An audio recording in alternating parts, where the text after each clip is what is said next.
এবং তোরা জানিস যে প্রথমে তার হাত দুটোকে দুপাশে দুজন ধরে রেখেছে এবং সেই কাজে সেই মেয়েটিও সাহায্য করেছে, ইন্টার্ন মেয়েটি। দুজন ওকে পা দুটোকে টেনে জরাসন্ধের মতো ছিঁড়ে ফেলেছে, মানে ছেঁড়ার মতো করে টেনেছে, যাতে পেলভিক বোন ভেঙেছে, কলার বোন ভেঙেছে, মানে কি। আরজিকারের মেডিকেল কলেজে একটা মেয়েকে রেপ করে মেরে ফেলা হয়েছে, এটা তো হয়তো সবাই শুনেছেন। কিন্তু ভাই আমি ভাবতে পারিনি যে এত তাড়াতাড়ি সবকিছু সামনে আসবে, এটা আমি কল্পনাও করতে পারছি না। আপনারা দেখবেন একটা অডিও ভাইরাল হয়েছে, এই অডিওতে সবকিছু ক্লিয়ার রয়েছে, মেয়েটাকে কে মেরেছে, কে রেপ করেছে, কি করে হয়েছে। এই অডিওটা শুনলে সব কিছু বুঝতে পারবেন, একবার অডিওটা শুনে যান। সোমা বলছি, সোমা মুখার্জি। এত কষ্ট হচ্ছে ভিতরে যে হসপিটালে বসে থাকতে পারছি না, আমাদের সব ডাক্তাররা সবাই খুব ডিস্টার্বড। আজকে তো ওপিডি বন্ধ রাখা হয়েছে। তোরা জানিস সমস্ত ঘটনা শুনলাম, যা যা মানে সত্যিকারের ঘটনা, যেটা আরজিকরের ভিতরের যে ডাক্তার তারা তাদের বন্ধু বান্ধব মারফত এটা ছড়িয়ে মানে এসছে আমাদের কাছে। অ্যাকচুয়ালি যেটা ঘটেছে সেটা হচ্ছে, আমি শুনে তো মানে বিশ্বাস করতেও নিজেকে কেমন লাগছে রে। প্রত্যেকটা আমাদের ওয়েস্ট বেঙ্গলের প্রত্যেকটা মেডিকেল কলেজে, বিশেষ করে কলকাতার সরকারি মেডিকেল কলেজগুলোর প্রিন্সিপালরা, ডিপার্টমেন্টাল হেডরা, প্রিন্সিপালরা বিশেষ করে, তারা পাশ করানোর জন্য স্টুডেন্টদের কাছে রীতিমতো টাকা নেয়।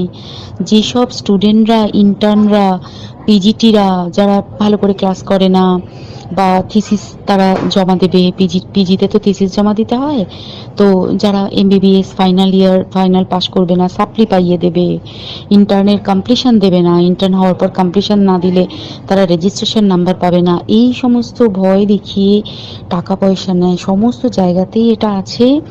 এর মধ্যে সব থেকে নিকৃষ্টের থেকেও নিকৃষ্টতম হচ্ছে সন্দীপ ঘোষ, প্রিন্সিপাল, যে তোর আমাদের কি বলে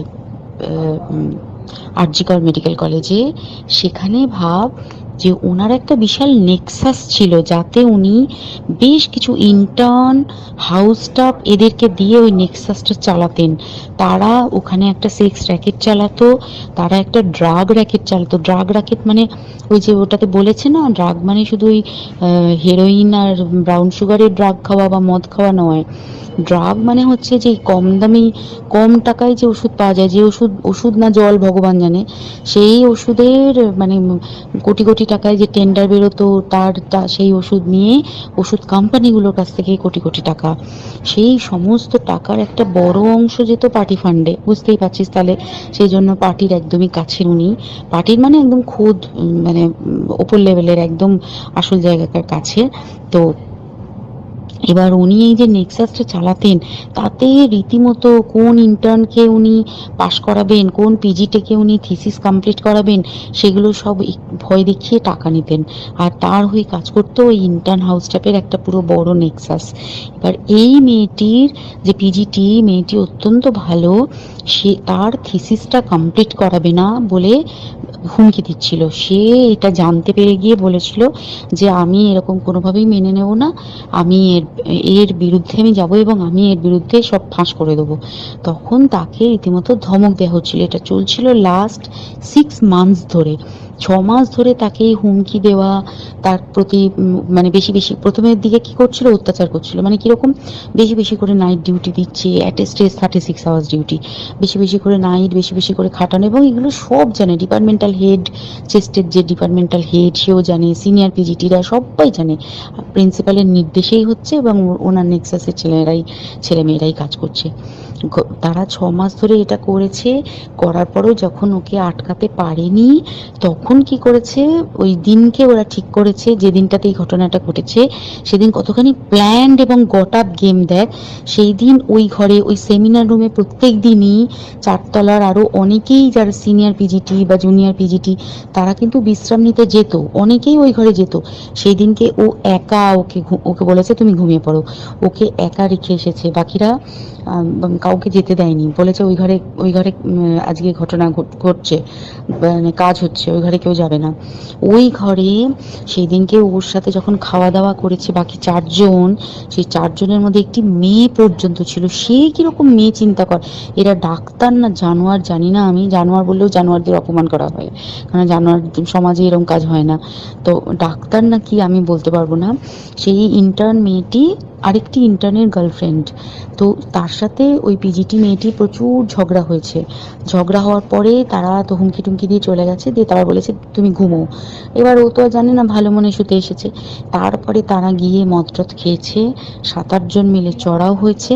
এবং তোরা জানিস যে প্রথমে তার হাত দুটোকে দুপাশে দুজন ধরে রেখেছে এবং সেই কাজে সেই মেয়েটিও সাহায্য করেছে, ইন্টার্ন মেয়েটি। দুজন ওকে পা দুটোকে টেনে জরাসন্ধের মতো ছিঁড়ে ফেলেছে, মানে ছেঁড়ার মতো করে টেনেছে, যাতে পেলভিক বোন ভেঙেছে, কলার বোন ভেঙেছে। মানে কি বিপর্যস্ত, মানে বিধ্বস্ত, কি নৃশংস অত্যাচার করেছে। ওকে উল্টো দিক করে শুইয়েছে, পিঠের ওপর দিয়ে বুট পরে হেঁটে গেছে, মাথাটাকে এমন থেতলেছে যে মানে স্কাল ফাল রাপচার হয়েছে। এই সমস্ত করার পরে শ্বাসরোধ করে তাকে মেরেছে। মেরে তারপরে আরো যেটা আরো ভয়ঙ্কর, যে একটা মৃত মানুষকে মিনিমাম ডিগনিটি দিতে জানে না। তারা নিচে এসে দেখেছে ওই সঞ্জয় তখন বসে মদ খাচ্ছিল অন্য আরো গ্রুপ ডি স্টাফদের সাথে। সঞ্জয় ছেলেটা হচ্ছে তার কাটা সঞ্জয় বলতো ওরা, ওকে বলে ফল গাই। মানে ওর একটু ওইসব আলুর দোষ আছে, ও যত্রতত্র যখন তখন প্রস্টিটিউট এলাকায় যায়। এবার দেখেছে যে একে দিয়ে যদি একটা রেপ করিয়ে দিতে পারি তাহলে ঘটনার মোড়টা অন্যদিকে ঘুরে যাবে। এইবার ওকে বলেছে যা, সেমিনার রুমে তোর জন্য রেখে এসছি, যা তুই এবার গিয়ে কাজ করে দিয়ে আয়। ও এসে ওই ডেড বডি খেয়ে রেপ করেছে, যাতে তার ভ্যাজাইনাতে সিমেন্ট পাওয়া যায়। তো এবার এই হচ্ছে, প্লিজ আমি নাম করে ফেললাম সব কিছুই। কতজন আমি যে নামগুলো পাঠিয়েছি, এই সব ডাক্তাররা, এরা সব জড়িত জানিস। কিন্তু কেউ কোনো প্রমাণ নেই, প্রমাণ লোপাটের জন্য।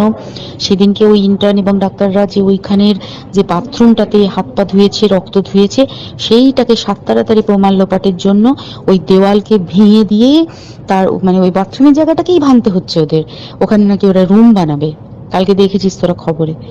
আর বেশি বলতে পারছি না, মানে তোরা তো সবাই প্রোটেস্ট করিস, আমরা তো আমাদের দিক থেকে করছি, কিন্তু কিছুই হবে না। পোড়া দেশে কিছুই হবার নেই, শুধু ভেতরে ভেতরে গুমড়ে গুমড়ে কষ্ট পাওয়া।